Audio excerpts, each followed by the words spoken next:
we didn't want to be sleepy when we were talking. Yeah? 5:30? No, 12:30. So is this the song? Yeah, this is the sign. GBC, y'all. Check it out. Y'all ready? Come on. Entrepreneurs. Entrepreneurs. Check it out. Yeah. Make a wish. Don't use up. And the dream comes true. If you believe it, then you will do. In the heart of China, baby. The enterprise rock. The missionaries and the visionaries. You used to have bars, clubs. Yeah, but I used to never be a used party to guy. dance. I used to be the DJ. Alright. Yeah, really. So I can't dance actually. Yeah. But you can shake it.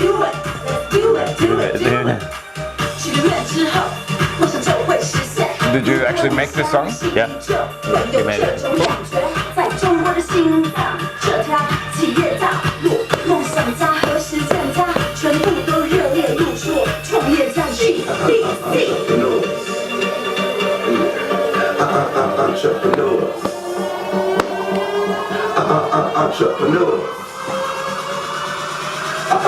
Entrepreneurs. Let's go.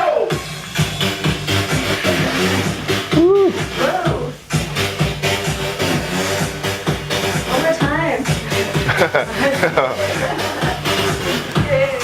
Okay, we gotta see the ending part.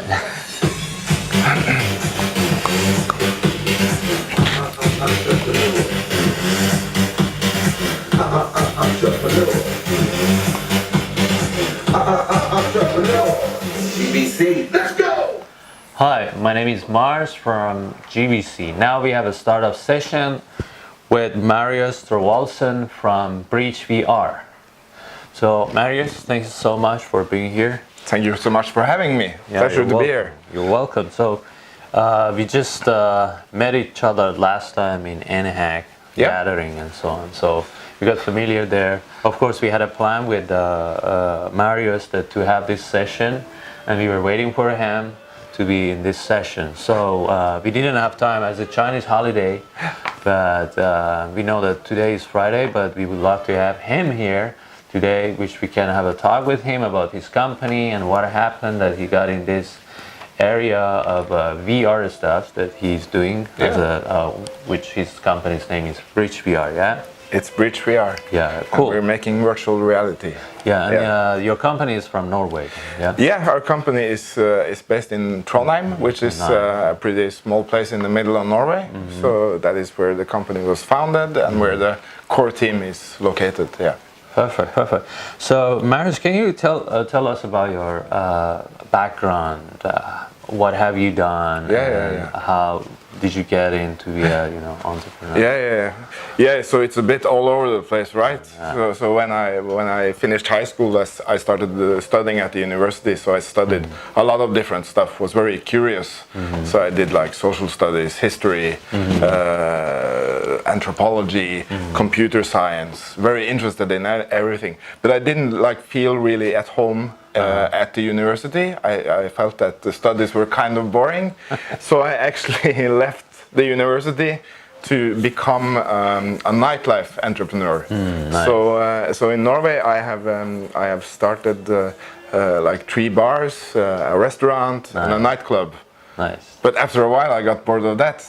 So then I went back to the university again and did some more studying. Nice. So after being done with my masters and stuff, I went back into the real world, and now I have founded some more companies, which are all doing good. We have a co-working company, we have an educational technology company. But today I'm here in Shanghai with Breach VR, which is the company I am most passionate about right now and which I'm also managing. Perfect. Shanghai, you mentioned Shanghai, based on the wave of entrepreneurship in the world that we have, How is Shanghai comparing to other cities? Whoa, yeah, We have entrepreneurship vibe there. Yeah, so this is my first time in Shanghai, right? But I have visited many other sort of great cities like Berlin, London, New York, San Francisco.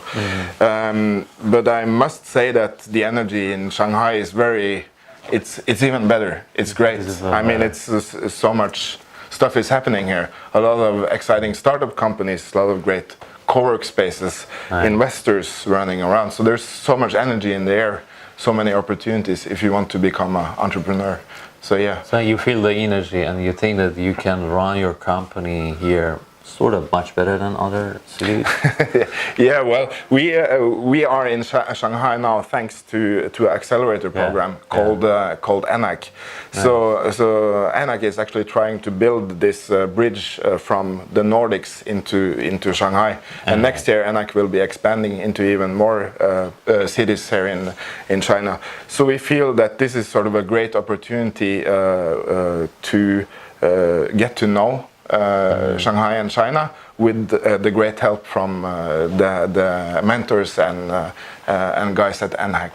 Perfect. Yeah, I've heard about NHAC a lot, but we will talk about NHAC later today. Yeah. So we just want to know why VR. I mean, why didn't you go to other field of businesses? How did you get into VR? Yeah.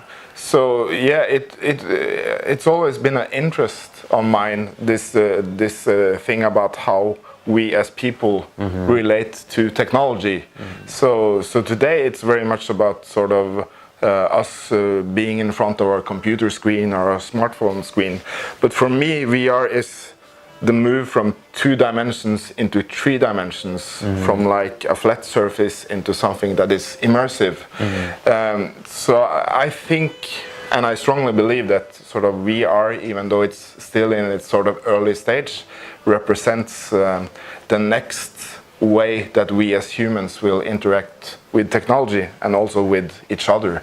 So I think it's a really interesting sort of field to be in, both from a tech standpoint, from a company standpoint, but also I guess from a sort of existential standpoint, right? How do we relate to our technologies?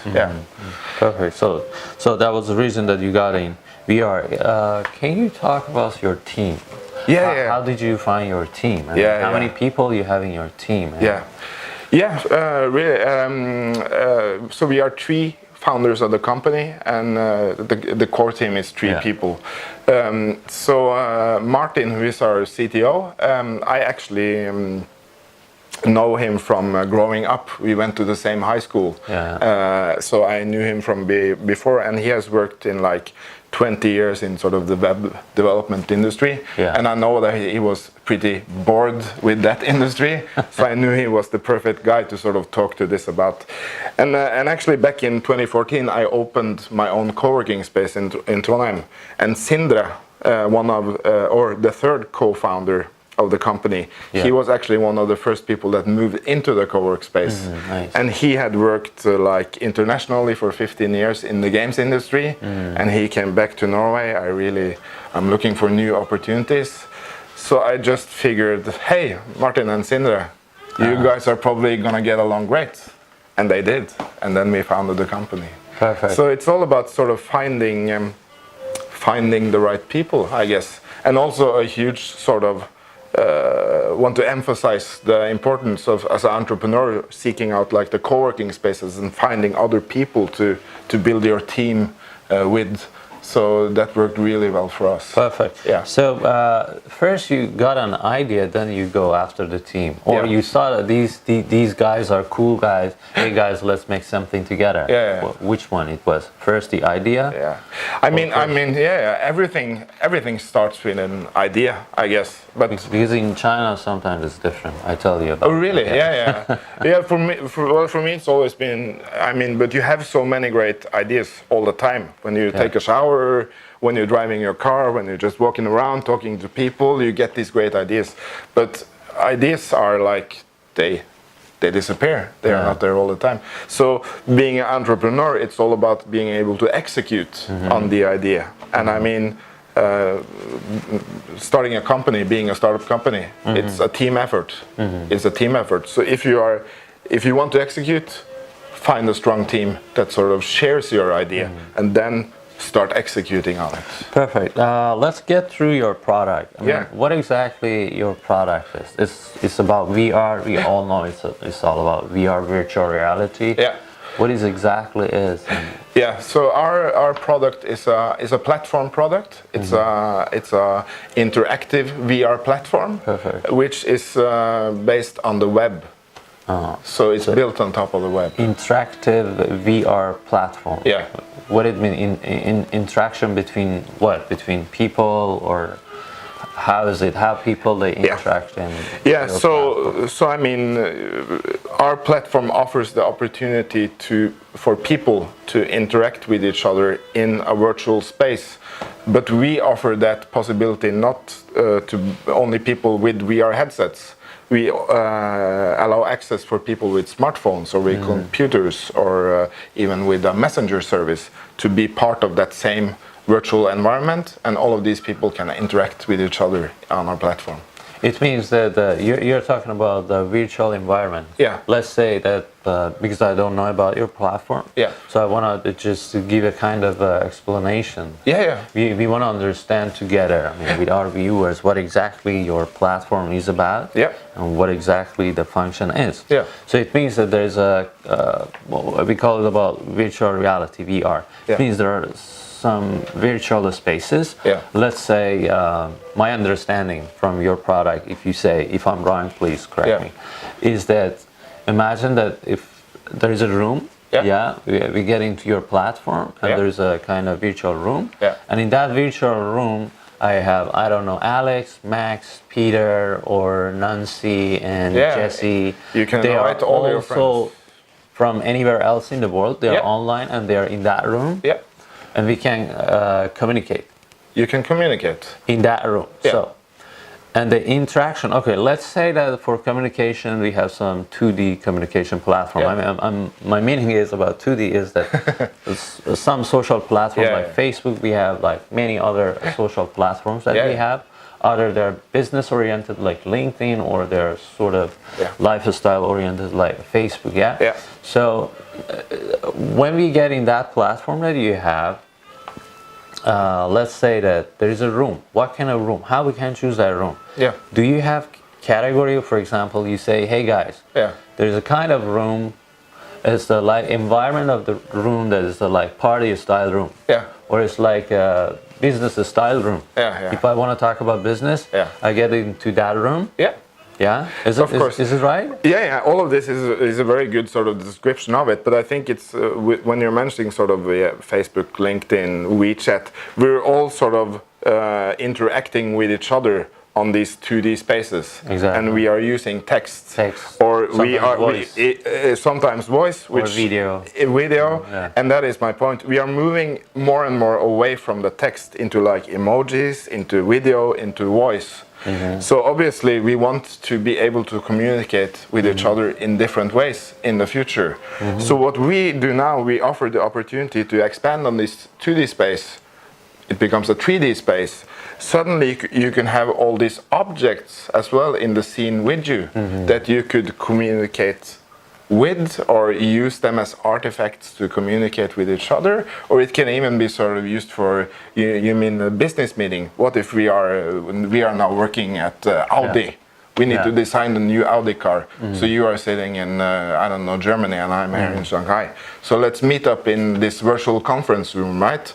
But instead of just talking, let's have a Audi there with us, so we can look at it and then sort of explain, and maybe we should have it in a different color or do this and do that. So moving from 2D to 3D opens a lot of new possibilities that we could sort of interact with each other, but also interact with these virtual objects. Oh, let's say that we are on the product now. We're gonna have a better understanding of product. Yes. Let's say in this room. Let's say those objects that now people, I mean, everybody can watch us. This microphone that we have now. Let's say that there's a media room. And you and me, we are connected through platform that you have. So is it going to be another body? I mean, it's like a gaming, you know. Your platform giving us an option to choose a kind of character. Let's say the sporty character, let's say the arty character, or whatever the character your platform is proposing. I choose this character, and this character is gonna represent me, Mars. and your character is different, is representing Marius, yeah? Then we do interact. Also, we can interact with objects in that room or in any space that we choose. Or we can touch this. We can change. We can change the direction of the microphone. Or we can just touch this curtain. If we wanted another background, we could switch it up. That's amazing. If we wanted another color on your bow tie, we could switch it up. That's crazy. I mean, that's crazy. So I mean, starting off right now, where we are with this product, it's still at sort of the MVP stage where you don't have you cannot just go wild and do anything. But basically, moving forward, this is what we want to allow for the users to be able to sort of create these scenes, and whatever sort of objects you would need in a scene, you would be able to sort of bring them in, maybe create them yourself, maybe someone else will build them for you, etc. It means that you got some options. Also, beside of that, me as a user, as one of the users of your platform, I can upload some content, and based on that content, I can make my environment. That environment can be a swimming pool. Exactly. Or can be a hotel room, can be anything. You can take me out to a beautiful picnic, or we could go to the park and or you can go dating. Of course. It's good for dating and stuff as well. I guess, but it doesn't mean it might be a great way to sort of meet in the first place, but I mean eventually you would need to move out into the real world again. Oh really? Yes, Cool. Unless we are already in a simulation now, because who knows? Oh really? You believe that now we are in simulation with the human being, yeah? Well, anyway. Can you prove that we are not? No, I'm just not gonna go there. But it's this huge sort of potential there to explore new ways in which we as humans could interact with each other, and also sort of have different objects or artifacts be part of that communication, I guess. But of course it's still pretty early days there, so it's got quite a way ahead before the technology will feel like the real world. Okay, perfect. So let's go through your marketing. I hope that our viewers understood that what the product exactly is, how it looks like. So let's go through the marketing part. What's your plan for marketing? What are you gonna do? You wanna just let's say this, that if you wanna start to work on your marketing, what would be your focus? Education? You want to go for education, for example, this is a school, people they get into classroom and they interact, either they want to teach each other music or they want to teach each other, I don't know, languages. And sort of even for, because I do a bit of work still in the university back home in Norway. So even you could also see like a virtual lecture, right? We could have a virtual university, so we could have all the students joining from their smartphones into a virtual lecture. But that is not where we're sort of focusing our attention right now, because we have been working with, in sort of our end of the world, we've been working with Facebook on developing a lot of these concepts and prototypes.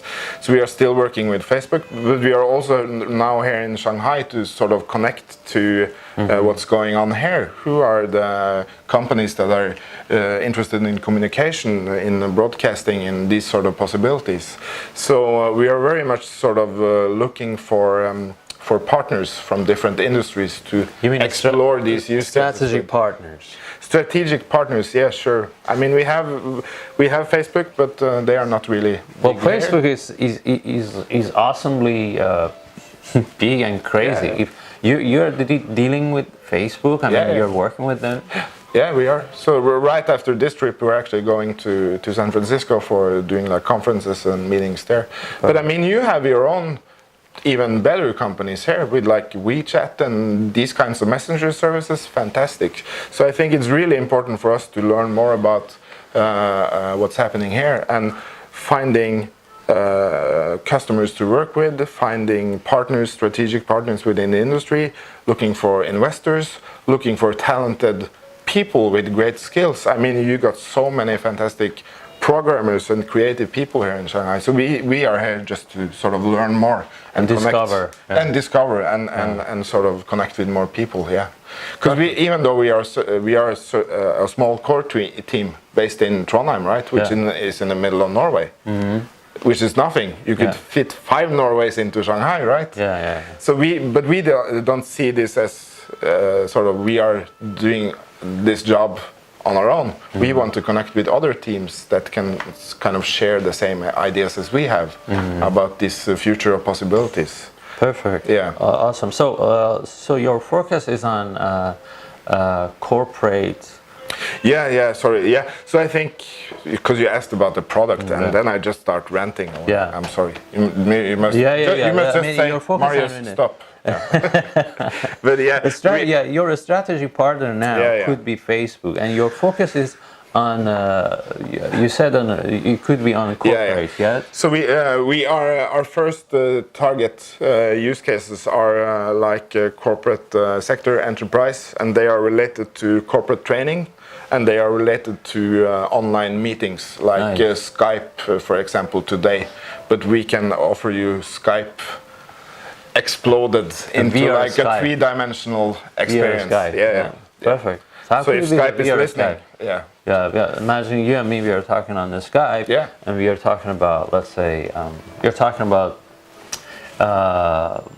designing a kind of, let's say, designing the simplest thing, a T-shirt. Yeah. T-shirt. So I used the example with us making an Audi earlier. But just picture us now being on Skype and we have this T-shirt here. We can discuss it in real time with each other, maybe make alterations to it, change colors, change how the look is. So we offer you see how it is a way to communicate, which I think is the strongest use case for virtual reality, really. And we offer you productivity tools while communicating. So this is pretty fantastic. Nice. And it's all being solved in our social VR platform. So we had to talk about Marius teams and their product, and also the marketing policies that they have. They want to go through some strategic partners. They want to focus on corporate training and stuff. And now there is we want to ask you a kind of question about how you want to attract your investors. You know, investors, at least in China, because as you said that you're part of NHAC now, NHAC program. Yeah. And the thing in China is sometimes, it's not sometimes, most of the time you have to show to investors that how your revenue is going to be. How long would it take that you have the return, their investment back based on profit that they so let me try to answer this. Firstly, we are a revenue making company. Nice. So we have paying customers already. Well, who is it paying? I cannot disclose all this, but we are working with several companies around the revenue. world. Yeah, we have revenue. But how do we attract investors? I mean, this is my first time in Shanghai.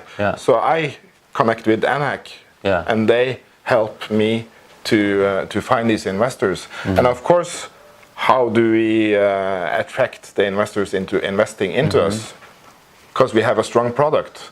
We are not in an idea phase. We are in execution mode. We have a strong core team. We have great industrial partners. So, and we have a really solid plan for how we're going to grow the company going forward. So I think sitting down with the investors, we really need to sort of tell them all this and show them our software prototypes and make sure that they understand what we're building. But of course, we couldn't do any of this hadn't it been for like NHAC and their sort of experience and connections to investors here. Perfect. How was your trip with NHAC in this day? How long you stay in Shanghai now? So I've been here for almost a week now. So I'm staying until. How was your experience in this week with NHAC? Oh, it's been busy. It's been really busy, but it's been great. It's been fantastic. I met a lot of great people, both sort of investors, other companies, etc., etc. So we are attracting a lot of attention now, and that is thanks to NHAC. So for the rest of the week I'm here, I have a lot of like investor meetings lined up already. So perfect. Yeah, it's looking good. Nice. Oh, okay. Let's go to sort of last question. We're always asking this question from all those startups that we are interviewing. Is that what do you think being an entrepreneur? How it feels like?